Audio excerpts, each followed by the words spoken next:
আজ বাসন্তী দুর্গাপুজোর মহা অষ্টমী, তাই অঞ্জলি দেওয়ার জন্য সোনাকে নিয়ে চলে এসেছি। কিন্তু এসে দেখছি সবাই চলে এসেছে, আমরা ছাড়া। বাড়ির উঠোনেই পুজোটা হচ্ছে বলা যেতে পারে, কিন্তু আমরাই দেখো সবার শেষে এসেছি।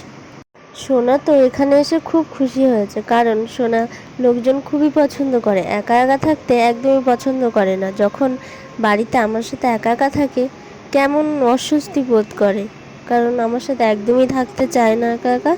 ও একটু ঘুরবে, সব কিছু দেখবে, সেটাই ভালো লাগে। এখানে এসে তো সোনা খুবই মজা করছে। সোনার পাপা তো এখনও কাজের ব্যস্ততা এখনও আসতে পারেনি, তাই ঠাম্মাম এসেছে আর আমরা এসেছি।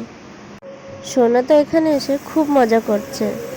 আজ ভেবে রেখেছে যে মাম্মামের কোনো কথাই শুনবো না, তাই যতবার হাতটা গাল থেকে নামিয়ে দিচ্ছি ততবারই সেই গালেই ঢোকাচ্ছে হাত। এত দুষ্টুমি করছে।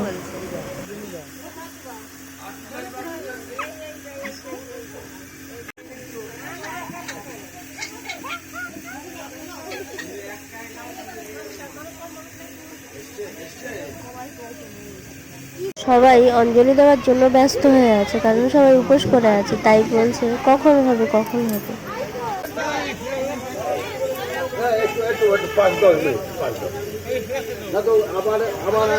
এই যে সোনার একটা দিদিভাইয়ের সাথে দেখা হলো।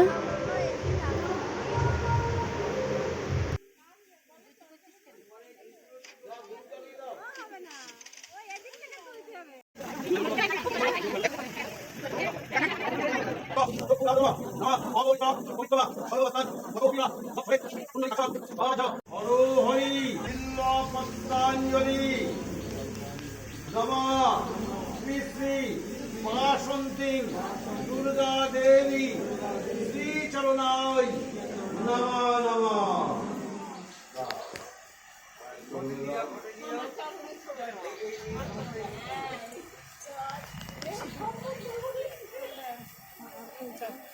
এখানে অষ্টমী উপলক্ষে লুচি এবং ঘুগনি বানানো হচ্ছে, অঞ্জলি দিয়ে সবাই খেয়ে তারপরে বাড়িতে যাবে।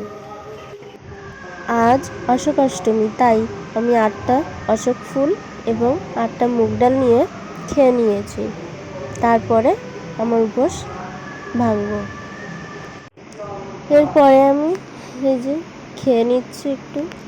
আর না খেয়ে থাকাটা ঠিক হবে না, কারণ আমার ছোট্ট বেবি আছে, সেজন্য আর না খেয়ে থাকা যাবে না। এবার কিছু খেয়ে নিই।